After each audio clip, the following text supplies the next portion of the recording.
the Sunnah way of praying the Eid prayer and how to pray the Eid prayer while one is traveling. First of all, Eid prayer is prayed twice a year. In the Eid of al-Fitr, which comes at the end of the month of Ramadan, and in Eid al-Hajj, which is on the 10th of the 12th month of the lunar year, the month of Dhul Hijjah. And the format of this prayer is the same.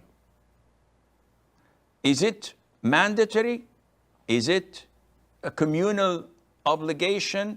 Is it a highly recommended sunnah? It's an issue of dispute among scholars. The most authentic opinion is that it is mandatory upon men and it is highly recommended for women.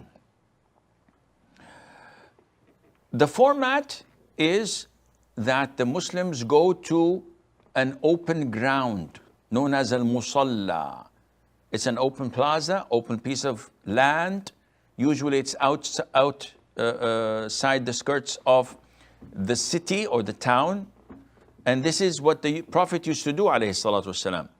Therefore, praying it in masjids is not the right thing to do. So many Muslims all over the world pray it inside the masjid. But this is not the sunnah of the Prophet alayhi salatu wasalam. We know that praying in the masjid of Medina is equivalent to 1,000 prayers. Yet the Prophet alayhi salatu wasalam did never pray the Eid in his masjid.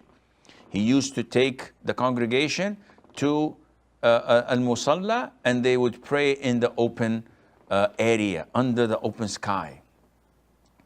And the way to do this is to offer 2 rak'ahs, like normal rak'ahs.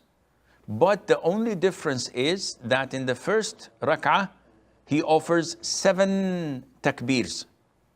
And in the second rak'ah, he offers 5 takbeers.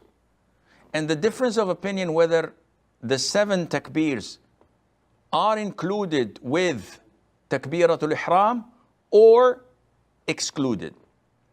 I'm inclined to follow the opinion that says it's 7 and you add these 7 to takbiratul ihram.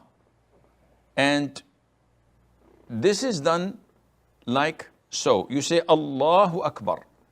You read Du'a ul-Istiftah, which is Sana, as they call it in Urdu. And then you make 7 takbeers. Allahu Akbar, Allahu Akbar. And the most authentic opinion that you raise your hands with every takbeer. And after you finish the 7th one, you say A'udhu billahi minash shaitanir rajeem, Bismillah ar-Rahman ar-Rahim, and you read the Fatiha and Surah Al-A'la, Sabbih isma rabbika al-A'la afterwards. This is one of the surahs prescribed. And then you make your ruku', your 2 sujood, and you stand up saying Allahu Akbar, and then you recite 5 takbeers after that. So you say Allahu Akbar, raising your hands, and then you recite Fatiha, Surah, and you continue your prayer as usual. After the Imam finishes the prayer, he goes and delivers 1 speech. And this is an issue of dispute. Scholars differed. Some of them said he offers 2 speeches and he sits between them, as in the case with the Friday sermon.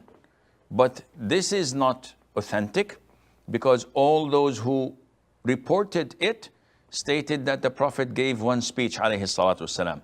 And beside, when he gave the khutbah, the sermon, the scholars, the companions did not take his pulpit with him.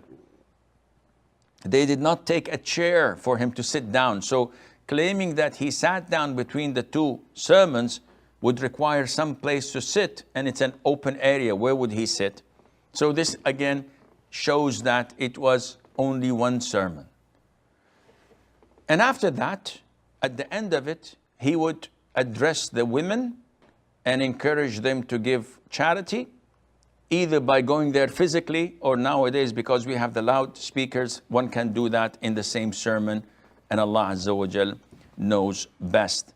As for praying it while traveling, it is recommended for a traveler to pray it, but it is not mandatory, as congregational prayer for him is not mandatory as well.